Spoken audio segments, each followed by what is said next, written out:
Start कर रखी थी हमारी +1 की पहली यूनिट जिसका नाम था some basics concept of chemistry. तो आज हम उसका बहुत ही important, very very important concept start करने जा रहे हैं। इंपॉर्टेंट टॉपिक है जो हमारी पूरी केमिस्ट्री के अंदर काम आता है, जिसका नाम है मोल कॉन्सेप्ट। इस कॉन्सेप्ट को समझने से पहले हमें कुछ टर्म्स याद करनी होंगी, जैसे हो गया atomic mass, molecular mass, formula mass. ये क्या होती हैं, हमें ये पढ़ना पड़ेगा इससे पहले, तभी ये हमें अच्छे से क्लियर होगा। तो सबसे पहले हम वो पढ़ लेते हैं। तो सबसे पहले देखो एटॉमिक मास क्या होता है। एटॉमिक मास, एटॉमिक मास ये क्या होता है पढ़ेंगे। देखो हमें पता है, हमने मैटर के बारे में पढ़ लिया था कि मैटर छोटे छोटे पार्टिकल से मिलकर बना होता है, जिसे हम एटम बोलते हैं। क्या बोलते हैं भाई, एटम बोला जाता है उन्हें। छोटे छोटे पार्टिकल से मिलकर बना होता है, उन्हें हम एटम बोलते हैं। तो हमारे आगे कुछ केमिस्ट ने आगे केमिकल रिएक्शन परफॉर्म करनी स्टार्ट कर दी, मतलब आगे काम करना स्टार्ट कर दिया एटम्स पर, मैटर पर। तो हमें क्या जरूरत पड़ गई कि हमारे पास जो भी मैटर था उसके छोटे छोटे एटम्स थे, उनका मास फाइंड आउट करना। अब उस टाइम हमारे पास पिछले टाइम के अंदर कोई ऐसा इंस्ट्रूमेंट तो था ही नहीं जो कि क्या बता सके, छोटे छोटे एटम्स का मास बता सके, क्योंकि ये एटम बहुत ही छोटे छोटे होते हैं। एक छोटी सी जगह पर हजारों की संख्या में क्या होते हैं, ये प्रेजेंट होते हैं, और हम इन्हें नेकेड आई से नहीं देख सकते। लेकिन हमें इनका क्या फाइंड आउट करना था, मास भी फाइंड आउट करना था। तो पहले मैं यही बता देता हूं कि एटॉमिक मास क्या होता है। हमारे पास कोई किसी भी एलिमेंट है, उसके एक एटम का मास, उसे हम एटॉमिक मास कहते हैं। क्या कहते हैं भाई, किसी भी एलिमेंट्स के एक एटम का वेट, उसे क्या बोला जाता है, एटॉमिक मास। वो हम एग्जांपल लेके करेंगे। मान लिया मेरे पास कोई भी एक एलिमेंट है, मान लिया मेरे पास लिथियम है।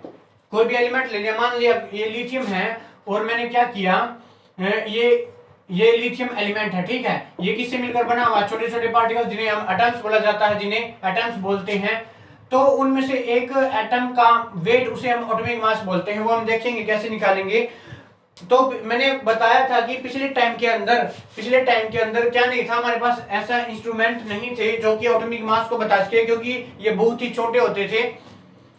तो अब क्या किया जाए, तो उन्होंने क्या किया, केमिस्ट ने क्या किया, एक एलिमेंट बना लिया गया, एक स्टैंडर्ड एलिमेंट बना लिया गया। कौन सा बना लिया गया था, हाइड्रोजन, क्योंकि हाइड्रोजन सबसे लाइटेस्ट एलिमेंट माना गया था, और वो एक स्टैंडर्ड क्या मान लिया गया था, एक स्टैंडर्ड मास वाला एलिमेंट मान लिया गया था। और उसका मास कितना मान लिया गया था, 1 AMU। कितना मान लिया गया था, हाइड्रोजन मान लिया गया, स्टैंडर्ड मान लिया गया था हाइड्रोजन, और उसका वेट कितना मान लिया गया था, 1 AMU, या फिर हम इसे U लिख सकते हैं, यानी एटॉमिक मास यूनिट या फिर यूनिफाइड मास। पहले एटॉमिक मास यूनिट बोलते थे, बाद में इसे मॉडिफाइड करके यूनिफाइड मास कर दिया गया था। तो ये स्टैंडर्ड मान लिया गया, क्योंकि हमारे पास कोई इंस्ट्रूमेंट नहीं था, ये मैंने बता चुका हूं। तो ये फिक्स कर दिया गया, ये क्या कर दिया गया, फिक्स कर दिया गया कि अगर किसी भी और एलिमेंट का वेट या मास है, इससे जितने टाइम्स ज्यादा होगा, वो उतना ही उसका वो का एटॉमिक मास होगा। फॉर एग्जांपल मेरे पास है हीलियम का जो मास है, इससे 2 टाइम्स ज्यादा पाया गया। तो इसका मतलब क्या हो गया, इसका एटॉमिक मास कितना हो गया, 2 AMU या फिर 2 यूनिफाइड मास। ये कर दिया गया था, और ये पाया गया। मान लिया मैंने ऑक्सीजन का एग्जांपल ले लिया, ऑक्सीजन का इससे 16 टाइम ज्यादा पाया गया, 16 टाइम ज्यादा पाया गया हाइड्रोजन से। तो क्या कर लिया गया भाई, तो यहाँ पर 16 टाइम ज्यादा पाया गया था। तो इसका एटॉमिक मास कितना मान लिया गया, 16 AMU, यानी 16 यूनिफाइड मास। ऐसा कर लिया गया था, यानी कि हमारे पास हाइड्रोजन मान लिया गया था स्टैंडर्ड, और उसके रिस्पेक्ट में जितने भी हमारे एलिमेंट्स थे उनका हमारा एटॉमिक मास निकालना था। लेकिन इसके अंदर एक प्रॉब्लम आ गई थी, ये आ गई थी, मोस्ट ऑफ द एलिमेंट थे वो हाइड्रोजन के साथ रिएक्शन ही परफॉर्म या रिएक्शन शो नहीं कर रहे थे। तो हमें क्या करना था, उनका भी क्या निकालना था, एटॉमिक मास निकालना था। तो यहाँ पर हाइड्रोजन को कैंसिल कर दिया गया, उसकी जगह पे एक ऑक्सीजन ले लिया गया था। देखो इसके लिए एक फॉर्मूला भी बनाया गया था, वो मैं फॉर्मूला आपको लिख कर बता देता हूं वो फॉर्मूला क्या था। ठीक है, आपको यहां तक अच्छे से समझ में आया होगा। तो वो एटॉमिक मास जो किसी भी एलिमेंट को किसी भी एलिमेंट के रिस्पेक्ट में निकाला जाता है उसे हम रिलेटिव एटॉमिक मास कहते हैं, क्योंकि हम रिलेट करके ही तो निकाल रहे हैं। तो उसके लिए एक फॉर्मूला था, मैं शॉर्ट फॉर्म में लिख देता हूं, रिलेटिव एटॉमिक मास। क्या था वो? एक फॉर्मूला था जब हमने हाइड्रोजन को स्टैंडर्ड किया हुआ था तब का ये फॉर्मूला है, मैं बता देता हूं। रिलेटिव एटॉमिक मास क्या था? Mass of one atom of element, जिस भी एलिमेंट का हमें एटॉमिक मास फाइंड आउट करना है, बाय में mass of one atom of hydrogen. ये फॉर्मूला यूज करके निकाल रहे थे हम किसी का भी निकाल सकते हैं। मान लिया मैं ऑक्सीजन का निकालूं तो कुछ भी नहीं होगा, बस ऑक्सीजन का कितना पाया गया था 16 बाय में 1, तो हमारे पास 16 ही आ रहा है, 16 AMU। तो ये फॉर्मूला बना दिया गया था। इसका यूज करके हम क्या निकाल रहे थे भाई? इसका यूज करके हम किसी भी एलिमेंट का क्या निकाल रहे थे? एटॉमिक मास निकाल रहे थे, जिसे हम रिलेटिव एटॉमिक मास बोलते हैं। लेकिन यहाँ पर क्या हो गया, ये प्रॉब्लम मैंने बताई थी अभी। हाइड्रोजन, मोस्ट ऑफ द जो एलिमेंट थे वो हाइड्रोजन के साथ रिएक्शन नहीं कर रहे थे। बाद में क्या किया गया? बाद में ऑक्सीजन को स्टैंडर्ड मान लिया गया। ऑक्सीजन को क्या मान लिया गया भाई? स्टैंडर्ड मान लिया गया, क्योंकि मोस्ट ऑफ द एलिमेंट, ये सोचा गया कि most of the element oxygen के साथ रिएक्शन कर जाते हैं क्योंकि ऑक्साइड बनाते हैं।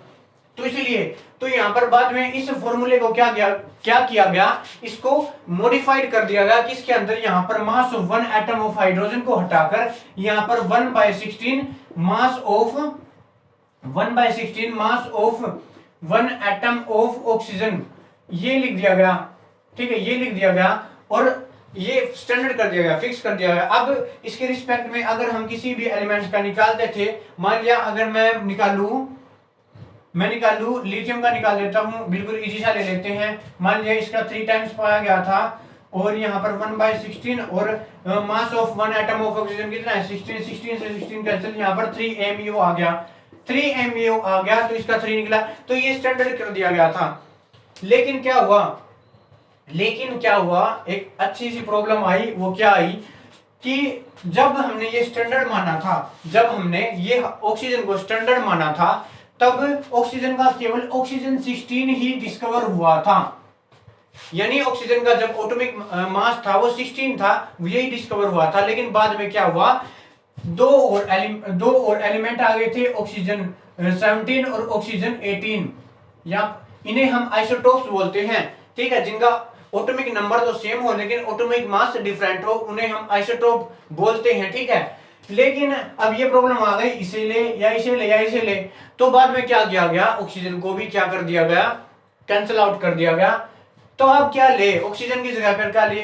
तो बाद में क्या पता चला कि बाद में इस फॉर्मूले को मॉडिफाइड करके बाद में हमने कार्बन ले लिया। क्या ले लिया भाई? कार्बन ले लिया, और कार्बन का वन एटम का एक मास ले लिया गया जो कि 12 था। तो यहां पर हमारे पास वन एटम ऑफ कार्बन, ये मॉडिफाइड कर दिया गया था इस फॉर्मूले के अंदर, ये आ गया था। अब इसके रिस्पेक्ट में निकाले तो हमारा सेम आएगा, यहाँ पर बस ओनली 12 और 12 यहाँ पर 3 MU। ठीक है, ये कर दिया गया था। लेकिन कईयों के मन में ये क्वेश्चन भी आया होगा कि कार्बन के तो 2 और आइसोटोप होते हैं, जैसे किसके होते हैं? ऑक्सीजन के होते हैं। जैसे मान लिया कार्बन 12 और कार्बन 13 और कार्बन 14। लेकिन एक बात याद रखो, जो कार्बन के ये 2 आइसोटोप्स हैं, ये ज्यादा अबेंडेंस नहीं है, ये लो अमाउंट में एग्जिस्ट करते हैं, इसलिए हम इन्हें नेग्लेक्ट कर सकते हैं। क्या कर सकते हैं? नेग्लेक्ट। इसलिए हमने ये ले लिया गया। तो आखिर में क्या ले लिया गया? कार्बन 12 ले लिया गया। ठीक है, कार्बन 12 आइसोटोप्स ले लिया गया था एक स्टैंडर्ड एटॉमिक मास निकालने के लिए। तो किसी भी एलिमेंट का एटॉमिक मास निकालने के लिए एक क्या ले लिया गया था? कार्बन 12 आइसोटोप्स एक स्टैंडर्ड मान लिया गया था। तो इसी के बेस पर हम एटॉमिक मास निकालते थे। तो देखो भाई, ये इसकी डेफिनेशन हो गई। क्या डेफिनेशन हो गई? The atomic mass of an element is the relative mass of its atom as compared with an atom of carbon taken as 12। जो मैंने बताया था वही है कि हम किसी भी एलिमेंट्स का एटॉमिक मास निकाल रहे थे तो वो एक रिलेटिव एटॉमिक मास था, क्योंकि हम वो रिलेट करके ही तो निकाल रहे थे। जैसे कार्बन 12 को स्टैंडर्ड मान के, ये हो गया हमारा एटॉमिक मास। ठीक है, आ गया अच्छे से। अब नेक्स्ट पढ़ते हैं हम मोलिकुलर मास। क्या होता है भाई molecular mass? Molecular mass, molecular mass कुछ नहीं है, हमारे पास कोई भी एलिमेंट है, एटम नहीं, एलिमेंट के क्या होते हैं? एटम्स होते हैं, उनका हमें मास निकालेंगे तो उसे हम क्या बोलेंगे? एटॉमिक मास बोलेंगे। वही सिंपली अगर हमारे पास कोई मॉलिक्यूल्स होगा, अगर हम उन मॉलिक्यूल्स का क्या निकाले? मास निकाले, तो वो मोलिकुलर मास या फिर मोलर मास बोला जाएगा। फॉर एग्जांपल मैं ले लेता हूं H2O, इसका मास निकालेंगे। फॉर एग्जांपल यहां पर क्या ले लिया गया? इसका 2 है ना, एक हाइड्रोजन का 1 होता है तो 2 का 2 हो गया, प्लस एक ऑक्सीजन का कितना होता है? एक ऑक्सीजन का होता है 16, तो टोटल हमारे पास 18 हो गया। 18 के आगे यू लगा सकते हो आप, यूनिफाइड मास। ठीक है, ये हो गया 18U। अब ये क्या है? ये एक मोलर मास है, मोलिकुलर मास है। ये किसका? वाटर का। वैसे ये एक और एग्जांपल ले लेते हैं। फॉर एग्जांपल मैं ले लूं ग्लूकोज ले लेते हैं। ठीक है, C6H12O6, ये हो गया। अब कार्बन है, यहाँ पर एक कार्बन का कितना होता है? 12, ये तो हमें पता ही है, तो हमने स्टैंडर्ड ही मान रखा था। तो 6 कार्बन का कितना हो गया? मैं ये लिख सकता हूं, बीच में प्लस का निशान देखो, 6 कार्बन थे, एक का 12 हो गया, ऐसे लिख सकते हैं। एक हाइड्रोजन का 1 है और 12 हमारे पास कितने हैं? 12 हमारे पास हाइड्रोजन, ऐसे लिख सकते हैं बीच में प्लस। और यहाँ पर हमारे पास एक हाइड्रोजन का कितना होता है? एक ऑक्सीजन का कितना होता है? 16 होता है, तो 6 का कितना होगा? अब इसे हम सोल्व करेंगे। सोल्व करने के बाद हमारे पास आंसर आएगा 180U। तो इसका मतलब हमारे पास ग्लूकोज का कितना होता है? 180 यूनिफाइड मास होता है इसका। तो ये था इसका मोलिकुलर मास या फिर मोलर मास। बिल्कुल इजी है, आप इजीली निकाल सकते हैं। और भी निकाल सकते हैं, जैसे हमारे पास CO2 हो गया, कार्बन का हमारे पास 12 होता है, एक ऑक्सीजन का हमारे पास 16, तो 2 का कितना होगा? 32, और हमारे पास 44U आ जाएगा। ये हमारे पास किसका हो गया? CO2 का 44 यूनिफाइड मास। तो मोलिकुलर मास इजी था। हमने क्या क्या पढ़ लिया? एटॉमिक मास पढ़ लिया, और क्या पढ़ लिया हमने? मोलिकुलर मास पढ़ लिया। तो नेक्स्ट हम अब चलते हैं फॉर्मूला मास के ऊपर। तो ये मोलिकुलर मास की डेफिनेशन हो गई। The relative mass of its molecule has it molecule as compare to the mass of carbon atoms, यानी carbon 12 taken as a 12U, है ना। ये हो गया, ये मैंने एक एग्जांपल दे दिया। अब क्या हमारे पास फॉर्मूला मास है? फॉर्मूला मास की में आप ऐसे ही समझ सकते हो, फॉर्मूला मास में बस कुछ भी नहीं है, बिल्कुल सेम मोलिकुलर मास जैसा है। बस कभी कभी अपने पास क्या जाते हैं? आयंस आ जाते हैं, जैसे Na पॉजिटिव Cl नेगेटिव, वो बिल्कुल एज इट इज है, किसकी तरह? मोलिकुलर मास की जगह। मैं एक एग्जांपल दिखा देता हूं। मान लिया NaCl है हमारे पास, हम क्या करेंगे? इन दोनों का मास है ना, आपस में प्लस कर देंगे, बस बिल्कुल हो जाएगा। फॉर एग्जांपल NaCl ले लिया, Na का कितना होता है हमारे पास? देखो कैसे, सोडियम का हमारे पास कितना हो गया? 23, उसका 35.5, टोटल 58.5 हो गया। वैसे आप किसका निकाल सकते हो? KCl का निकाल सकते हो। तो ये था हमारे पास फॉर्मूला मास। जो हमारे पास आयंस होते हैं उनका अगर मास निकाले तो क्या बोला जाएगा? वो फॉर्मूला मास बोला जाएगा। ये मोलिकुलर मास की तरह एज इट इज होता है, बस कुछ भी नहीं है। आई होप आज आपको यहां तक समझ में आया होगा। चलो मैं एक छोटा सा एग्जांपल लेता हूं। मान लिया आपसे कोई ये बोले कि किसी भी एलिमेंट का एटम है और उसका वेट है वो ट्वाइस है। किससे ट्वाइस है? कार्बन के एटॉमिक मास से, कार्बन के एटम के मास से वो ट्वाइस है उस दूसरे एलिमेंट के एटम का वेट। तो कितना होगा? तो वो जैसे हमें पता है कार्बन के एटम्स का मास कितना होता है ना? 12 होता है ना, 12U। तो उसका ट्वाइस है, तो इसका कितना कर देंगे? ट्वाइस कर देंगे, उसका कितना हो गया? 24U। तो बस यही था। अब हमारी मेन चीज स्टार्ट होती है मोल कॉन्सेप्ट की। देखो भाई, ध्यान से समझना, बिल्कुल अच्छे से समझना, ध्यान से समझना। जिस प्रकार 1 डजन के अंदर 12 आइटम्स होते हैं और 1 स्कोर के अंदर 20 आइटम्स होते हैं, या फिर एक और एग्जांपल ले लेता हूं, 1 ग्रोस के अंदर हमारे पास 144 आइटम्स होते हैं, तो उसी प्रकार एक और टर्म बना ली गई जो कि किसके लिए वैलिड थी, मतलब किसके लिए बना ली गई थी, एटम्स या मॉलिक्यूल्स के लिए बना ली गई थी, जिसका नाम था मोल।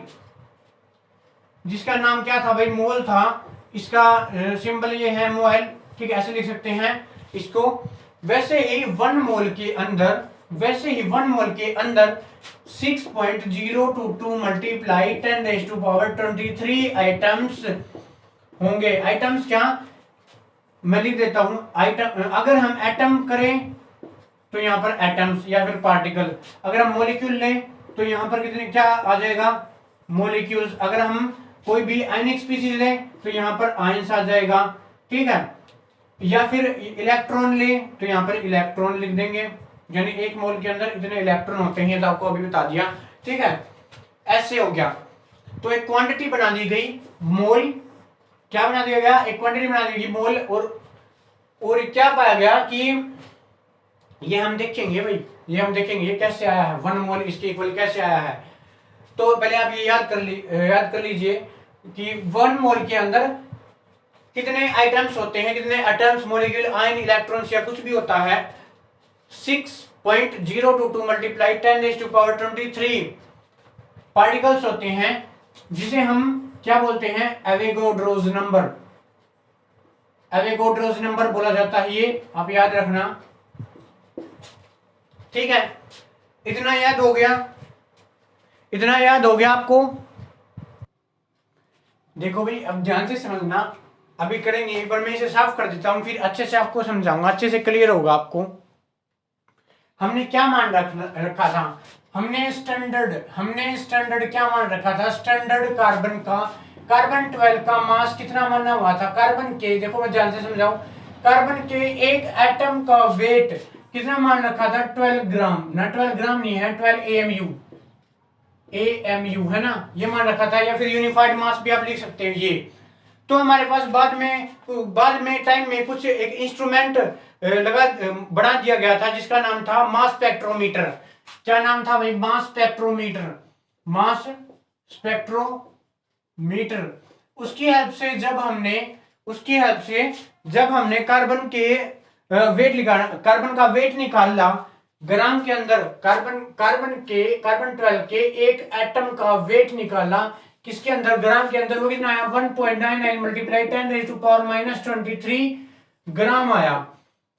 तो देखो कार्बन की 12 के एक एटम का वेट एएमयू के अंदर भी 12 एएमयू है, कार्बन 12 के, यानी कार्बन 12 मतलब इसका जो आइसोटोप है, ये हम 12 ले रखा है, ठीक है, 2 आइसोटोप, ताकि आपको कंफ्यूजन ना हो। 1 एटम का इतना है, तो ये दोनों भी तो इक्वल है, मैं इन दोनों को इक्वल रख सकता हूं बिल्कुल। यहाँ पे 12 एएमयू है, जो 12 एएमयू 1.99 मल्टीप्लाई 10⁻⁻23 ग्राम की इक्वल होगा या नहीं होगा, इक्वल होगा। तो मैं अगर ये 12 एएमयू इसके इक्वल है, तो मैं 1 एएमयू निकाल सकता हूं ना। 1 एएमयू किसके इक्वल है, 1.99 मल्टीप्लाई 10⁻⁻23, ये इसके किस कहां पर चला जाएगा, 12 कहां पर चला जाएगा, नीचे पर बाएं के अंदर चला जाएगा, और यहां पर क्या जाएगा, 1.66 मल्टीप्लाई 10⁻24 ग्राम यह आ जाएगा। यानी कि 1 एएमयू किसके इक्वल है, 1.66 मल्टीप्लाई 10⁻24 ग्राम के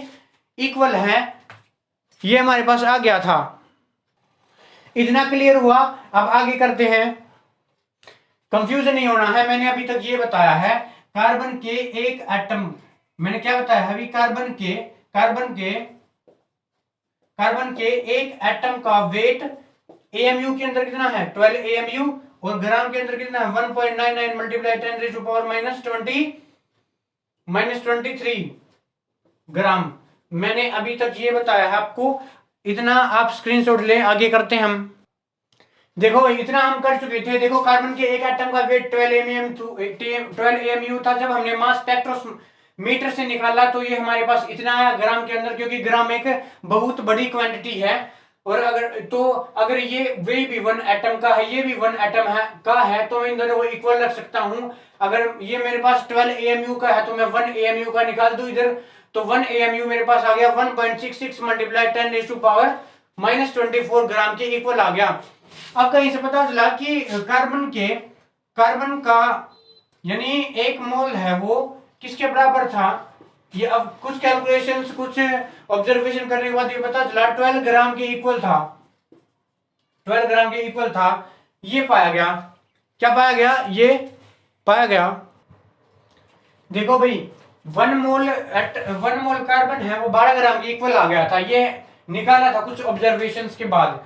ठीक है, मैं देखो मैं एक बार ध्यान से सुनना, ध्यान से सुनना एक बात, ये बहुत ही इंपॉर्टेंट है। देखो ये मैंने यहां से मास स्पेक्ट्रोमीटर से हमें क्या पता चला कि 1.99 मल्टीप्लाई 10⁻⁻23 ग्राम के अंदर कितने एटम्स होते हैं, एक एटम होता है। ठीक है, एक एटम होता है, पता चल गया, ये पता चल गया। अब मैं अगर निकालूं 1 ग्राम के अंदर तो कितना आएगा, 1 ग्राम के अंदर कितना आएगा, 1/1.99 मल्टीप्लाई 10⁻⁻23 इतना ही आएगा, इतने एटम्स, ये आ गया। अगर मैं 12 ग्राम के अंदर निकालू, 12 ग्राम के अंदर कितना आएगा, 1.99 मल्टीप्लाई 10⁻⁻23 मल्टीप्लाई में 12, जो हमारा आंसर आएगा वो कितना आएगा, मैं यहाँ पे लिख दे रहा हूं, यहाँ पे आप शायद आपको ना दिखे, ये इसका आंसर। ठीक है, आंसर मैं आपको यहाँ पे लिख रहा हूं, ये आया 6.022 मल्टीप्लाई 10⁻⁻23 एटम्स। तो और बताओ 12 ग्राम किसके इक्वल था, 1 मोल के अंदर, तो 1 मोल के अंदर इतने एटम्स हो गए। ठीक है, पता चल गया 1 मोल के अंदर इतने एटम्स हो गए। अब वो चाहे कुछ भी हो, अगर हम कोई भी चीज 1 मोल ले लेंगे तो उसके इतने पार्टिकल होंगे। ठीक है, तो ये आपको अच्छे से क्लियर हुआ। तो इसकी डेफिनेशन में हम क्या लिखेंगे, it may be defined as the mass of any substance which contains same number of particles as present in carbon number 12। ठीक है, कार्बन 12 ग्राम। देखो ये क्या कह रहा है, 1 मोल इज डिफाइंड एज, मोल को कैसे डिफाइन करेंगे, ये किसी भी सबस्टेंस का मास होगा जो क्या कंटेन करके रखेगा कि जितने हमारे पास पार्टिकल है वो कार्बन 12 के अंदर प्रेजेंट है, उतने पार्टिकल उसके अंदर प्रेजेंट हो, 1 मोल के इक्वल होगा। फॉर एग्जांपल मेरे पास ऑक्सीजन है, मेरे पास ऑक्सीजन है, और ऑक्सीजन के कितने पार्टिकल हैं, मेरे पास ऑक्सीजन के पार्टिकल है 6.022 मल्टीप्लाई 10⁻⁻23 इतने क्या है, एटम्स है, किसके, ऑक्सीजन के। ठीक है, अगर मैंने इतने एटम्स का वेट किया, मास किया, वो किसके इक्वल था, 1 मोल के इक्वल था। ठीक है, और ग्राम में निकाला तो किसके इक्वल था, 16 ग्राम के अंदर। अरे कहने का मतलब 1 मोल, जैसे ऑक्सीजन था हमारा, कोई भी सबस्टेंस, देखो इसकी डेफिनेशन समझो, एनी सबस्टेंस, यहाँ पे ऑक्सीजन हो गया। ठीक है, which contain same number of particle, हमने पीछे निकाला था कार्बन इतने एटम्स अपने अंदर कंटेन कर रहा था, तो 1 मोल के इक्वल था। वैसे ही अगर कोई भी सबस्टेंस जो इतने पार्टिकल कंटेन करके रखेगा 1 मोल के इक्वल था, जब इसका मास किया गया तो ये 16 ग्राम था। ठीक है, और हमने पीछे, आपने एक ध्यान दिया होगा, आपने पीछे इसका जैसे देखो स्टैंडर्ड करके कर रहे थे हम, कार्बन को स्टैंडर्ड लेके कर रहे थे पीछे, सबसे पहले हमने एटॉमिक मास की डेफिनेशन में किया था, तो इसका 16 AMUR आ रहा था। ठीक है, वैसे ही जैसे हाइड्रोजन का 1 AMU आ रहा था, तो हाइड्रोजन का अब 1 ग्राम आने लग गया। तो कहने का मतलब पता क्या है, अगर आप किसी भी एटम या मॉलिक्यूल्स के पीछे अगर आप AMU या फिर यूनिफाइड मास लगा देते हैं, तो इसका मतलब वो उसके एक एटम का मास है। अगर आप ग्राम लगा सकते हो, यानी अगर आपने ग्राम लगा दिया तो इसका मतलब वो उसके 1 मोल का वेट है। फॉर एग्जाम्पल मेरे पास क्या है, ये है, मैंने ले लिया नाइट्रोजन ले लिया, और ये मैंने ले लिया 14 AMU। इसका मतलब पता है ये क्या है, ये नाइट्रोजन के एक एटम का वेट है। ठीक है, नाइट्रोजन के एक एटम का वेट है। अगर मैंने 14 के आगे ग्राम लगा दिया, इसका मतलब ये 1 मोल नाइट्रोजन का वेट है। ऐसे समझ में आएगा। ठीक है, अगर हम किसी, ठीक है, पीछे ग्राम लगा देते हैं तो वो इसके 1 मोल का वेट हो जाता है। आई होप आपको समझ में आया होगा। देखो ये क्वेश्चन है हमारे पास, मूल कॉन्सेप्ट बेस्ड है, एनसीईआरटी का क्वेश्चन है, आसानी है बिल्कुल। Calculate the amount of carbon dioxide that could be produced when, जब हम 1 मोल ऑफ कार्बन ब्रंट कर रहे हैं, जला रहे हैं एयर के अंदर, तो कितने अमाउंट की, कितने ग्राम यानी कितने अमाउंट में कार्बन डाइऑक्साइड प्रोड्यूस्ड होगी, बस वही पूछ रहा है। ये बिल्कुल इजी है। देखो सबसे पहले मैंने क्या किया, कार्बन लिया, वो मैं ब्रंट कर रहा हूं किस की, ऑक्सीजन की एयर की प्रेजेंस के अंदर, और हमारे पास क्या प्रोड्यूस्ड हुई, CO2।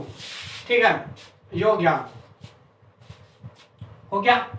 सबसे पहले देखो ये रिएक्शन बैलेंस है कि नहीं, बैलेंस है, कार्बन इधर भी है, इधर भी, इधर 2 ऑक्सीजन, ये भी है ना। देखो ये मैंने क्या ले लिया, इन्होंने दे रखा given that 1 mole of carbon, अगर मैं 1 मोल कार्बन को ब्रंट कर रहा हूं, ये एक ही तो मोल है, ये भी ऑक्सीजन एक ही मोल है, तो मेरे पास 1 मोल कितने, 1 मोल ही क्या प्रोड्यूस हो रही है। अगर यहाँ पे 2 लगा होता ना तो यहाँ पे 2 मोल होता, अगर यहाँ पे 3 लिखा होता है यहाँ पे 3 मोल हो जाता। ठीक है, ऐसे होता है। यहाँ पे कुछ नहीं लिखा होगा तो ये 1 मोल है। अब 1 मोल 1 मोल के अंदर, 1 मोल के अंदर अब इसका वेट कितना होगा, वेट निकालो तो इजी है, एक ही मोल है, एक ही मोल है तो उसका इसलिए हम वेट निकाल सकते हैं। 1 मोल के अंदर कितना होता है, जितना इसका मोलिकुलर मास होगा उतना ही तो होगा। कार्बन का कितना होता है, हमने निकाला था, कितना होता है 44 ग्राम, तो 44 ग्राम प्रोड्यूस्ड होगी। नहीं है तो निकाल के देख लो, यहाँ पे हमारा 12 प्लस और यहाँ पर हमारा एक कार्बन का कितना होता है 16 होता है, तो 2 कार्बन का 32 और यहाँ पर हमारे पास 44 ग्राम हो जाएगा। अरे इजी था, ठीक है, बिल्कुल इजी था। अब इसका सेकंड पार्ट करते हैं। सेकंड पार्ट ये इस क्वेश्चन का वही है, अगर मैं 1 मोल ऑफ कार्बन इज ब्रंट, अगर मैं 1 मोल कार्बन ब्रंट करूं 16 ग्राम डाइऑक्सीजन की प्रेजेंस में, तो क्या होगा, ध्यान से सुनना। 1 मोल कार्बन के अंदर वेट कितना होता है, 1 मोल जो इसका एटॉमिक मास होगा वही होगा। ठीक है, 1 mole carbon is equal to 12 gram, आया है नहीं, और 1 ग्राम और 1 मोल ऑक्सीजन किसके इक्वल होगा, डाइऑक्सीजन या फिर ऑक्सीजन कुछ भी बोल सकते हो, 23 ग्राम। O2 है ना, O2 है भाई, ये है ना O2। और यहाँ पर हमारे पास क्या है, यहाँ पे मैं डाइऑक्सीजन लिख रहा हूँ, ऑक्सीजन ऐसे लिख रहा है, डाइऑक्सीजन यानी O2 मॉलिक्यूल सही है, डाइऑक्सीजन हो गया। अब क्या होगा, लेकिन इन्होंने दे कितना रखा है, देखो 1 मोल कार्बन जलाने पर 1 मोल ही किसकी जरूरत पड़ी है, 32 ग्राम। देखो 12 ग्राम जलाने पर 32 ग्राम की जरूरत पड़ी, लेकिन हमारे पास दे कितना रखा, गिवन कितना है 16 gram, but given that 16 gram dioxygen, 16 gram O2 दे रखा है, यानी कि इसका हाफ यानी आधा मोल। अब CO2 1 मोल के अंदर CO2 का वेट कितना होता है, 1 मोल CO2 का वेट कितना होता है, 1 मोल CO2 44 ग्राम के अंदर, लेकिन हमारे पास आ कितना गया, आधा यानी 22 ग्राम, तो इसका आंसर कितना आएगा 22 ग्राम। ठीक है, ये भी इजी था, सेकंड पार्ट भी। ये हमारा थर्ड पार्ट है भाई, इसे ध्यान से समझना। ठीक है, ये भी फर्स्ट और सेकंड पार्ट की तरह इजी ही है। तो देखो, when 2 mole of carbon are burnt in 16 gram of oxygen, देखो भाई मेरे को 2 मोल कार्बन ब्रंट करने के लिए मुझे 2 ही मोल ऑक्सीजन की जरूरत पड़ेगी। देखो 2 मोल ऑक्सीजन यानी 2 मोल ऑक्सीजन मतलब क्या है, O2 है ये। 1 मोल के अंदर कितना होता है, 1 मोल के अंदर कितना होता है भाई, ये 1 मोल के अंदर होता है 16, लेकिन यहाँ पे डाइऑक्सीजन है। देखो ध्यान से समझो एक बार, when 2 दे क्या रखा है इन्होंने, when 2 mole of carbon are burnt in 16 gram. देखो ध्यान से समझना, for 2 mole of carbon dioxygen required, 2 mole of carbon burnt करने के लिए हमें 2 ही मोल ऑक्सीजन की जरूरत तो पड़ेगी। 2 मोल ऑक्सीजन मतलब 64 ग्राम ऑक्सीजन है ना, दो, जैसे O2 हमारा 1 मोल 32 ग्राम, तो 2 मोल कितना हुआ 64 ग्राम है ना, 32 मल्टीप्लाई 2 64 ग्राम हो गया ना। लेकिन इन्होंने दे कितना रखा है, अपने पास है कितना 16 ग्राम, यानी आधा मोल, और आधा मोल हो गया हाफ मोल हो गया, तो मतलब CO2 कितनी प्रोड्यूस होगी, CO2 कितनी प्रोड्यूस होगी, वो भी हाफ ही होगी, यानी 22 ग्राम। एक मोल के अंदर तो 24 ग्राम होता है ना, हाफ ही, यानी 22 ग्राम CO2 प्रोड्यूस्ड। तो ये भी इजी था। एक और क्वेश्चन हमारे पास ऐसा ही, देखो कैसा क्वेश्चन ये, the number of mole of hydrogen molecule required to produce 20 mole of ammonia through Haber process. एक प्रोसेस है जिसका नाम है हैबर प्रोसेस, वो मैं लिख देता हूं।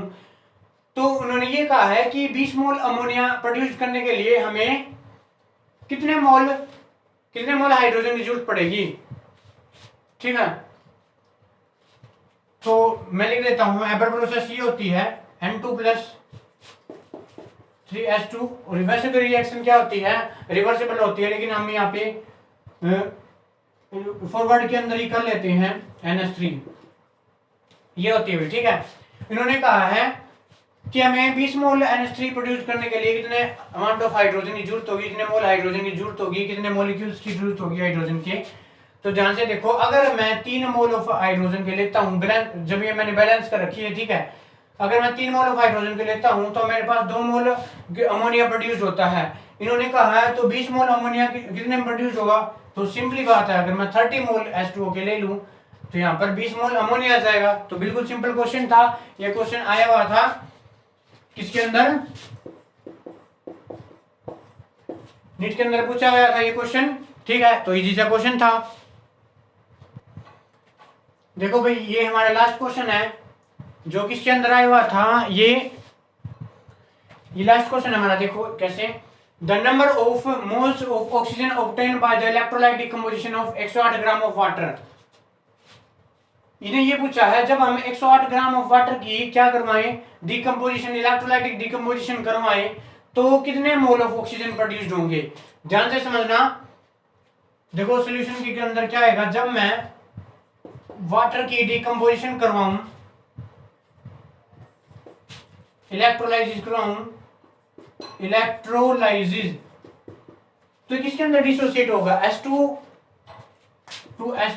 प्लस O2, इसके अंदर डिसोसिएट होता होगा।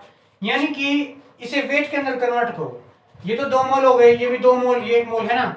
अब मान लिया 2 × 18, यानी कि 36 ग्राम वाटर को जब मैंने इलेक्ट्रोलाइज किया तो मेरे पास 32 ग्राम ऑक्सीजन पर मिला, है ना, ये मिला। तो इन्हें पूछा क्या है, इन्हें ये पूछा जब 108 ग्राम, तो क्या करेंगे, जब देखो, जब मैंने 36 ग्राम इलेक्ट्रोलाइट किया तो मेरे पास 32 ग्राम वाटर है। जब मैं 1 ग्राम करूंगा तो 32/36 ग्राम मिलेगा ऑक्सीजन। अगर इन्होंने 108 ग्राम पूछा है तो ये इसके मल्टीप्लाई में चला जाएगा, यानी मैं यहाँ पर लिख देता हूँ, यहाँ पर 32/36 मल्टीप्लाई 108। इसे सोल्व करने के बाद आपके आंसर आएगा 96 ग्राम। अब 96 ग्राम, लेकिन यहाँ पर तो आंसर में हमारे पास मोल के अंदर है। तो अब देखो, मैंने एक फॉर्मूला बताया था, शायद नहीं बताया, बता देता हूँ। किसी भी मोल निकालने का फॉर्मूला, अगर हमें वेट दे रखा है और हमें क्या निकालने, मोल निकालने हैं, तो उस वेट, गिवन वेट, जितना हमें वेट दे रखा है बाय में उसका मोलिकुलर मास वो रख देंगे तो हमारे पास मोल आ जाएंगे।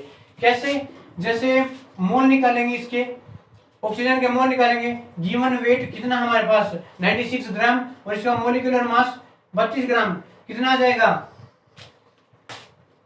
करने के बाद हमारे पास 5 आ जाएगा, है ना, 5। देखो करते हैं, अब सोल्व कर लेना। जैसे इसका आंसर हमारे पास कितना आ जाएगा, आंसर आ जाएगा 3 मोल, है ना, 3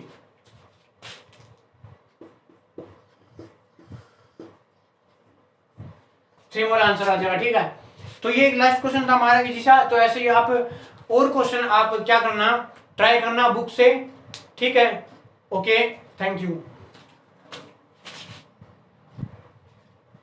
देखो यहाँ पे आपको नहीं दिख रहा है, यहाँ पर क्या लिखा हुआ है, यहाँ पर 3 लिखा हुआ है, मैं यहाँ पर लिख देता हूँ, यहाँ पर ऐसे, यहाँ पर मैंने 3 मोल्स लिख रखा है, ठीक है, 3 मोल्स, अपना 3 आंसर आया था, तो यही है।